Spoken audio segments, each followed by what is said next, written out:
Have you ever seen people at a park, at a mall, at a tourist attraction, just looking at their phone, maybe doing like a swirly thing with their fingers? And you're like, what the heck are they doing? Why are they all looking at their phone? Well, it could be they're playing Pokemon Go. So I wanted to make this video just to show you what it looks like, what your world looks like in the world of Pokemon Go. While I spin the screen here, this is a local park. You can see there are kind of blue squares in the background. There's also blue things that I'm standing next to that are kind of like three circles. They're the same thing. Once you go towards one of those things with the pedestals or the square on it, it'll open up and look exactly like the ones that I'm standing next to. Those are Pokestops. You spin them and you get items to play the game. So you get berries, potions, and balls. Now, the things in the background that are blue, those are Pokemon Go gyms. And if you're familiar at all with Pokemon, you know that there's an arena and the players go to it and they throw their Pokemon out and the Pokemon battle each other. Well, this is how the makers of the game solved that. They made Pokemon Go gyms, and a person will leave their Pokemon in it, and then that Pokemon will fight the Pokemon that I bring to battle. So, like, if I went up to one of those blue gyms and I started battling one of them, that is basically the arena. That's how it's visualized in Pokemon Go. Those pink spots right there, those are called power spots. They have Pokemon on them.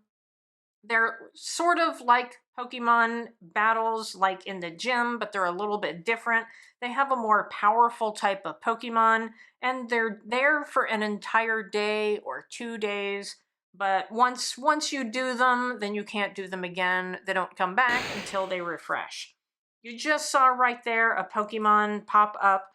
Every Pokemon is in the same, they call it spawn points. They all spawn at the same location at the same time every hour. They're just going to be different Pokemon when they do it. So when that one dropped, that was its time to appear on the map. You could catch the Pokemon, you can turn it into the professor, you can choose to evolve it, you can power it up, whatever. You just saw a big ball of light in the back, and that egg hatched into a Pokemon. That is a raid in Pokemon Go. You go in with a group of other trainers and you battle a Pokemon together. Some of them you don't need help. This particular one is called a legendary and is very powerful, and you need at least a couple more people to actually take it down. Earlier, I talked about those pink pedestals with a Pokemon on it. Well, right in front of me is another pink thing, but it doesn't have a Pokemon on it. Consider that like an advertisement. So if I were to click on it, it would say, come back tomorrow to fight a Pokemon or whatever. So it's basically telling you that tomorrow there is going to be something special there and to come back. Okay, so the last thing I want to talk to you about is Team Rocket. So if you look at some of those Pokestops over there in the distance, they're kind of wiggling and they're a darker blue. That means Team Rocket has taken over the Pokestop.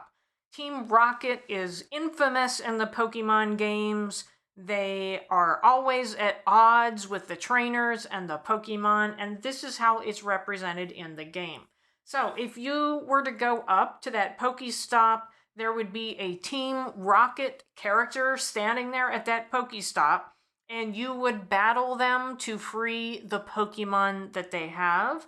Once you battle them, you free the Pokestop and it goes back to normal. There is also Team Rocket balloons, which I don't happen to have one right now, but the same thing. You'll battle the Team Rocket in the balloon. Once you beat it, the balloon is going to go away. So I hope this answered a lot of questions for you. I always get a lot of questions, and thank you for watching.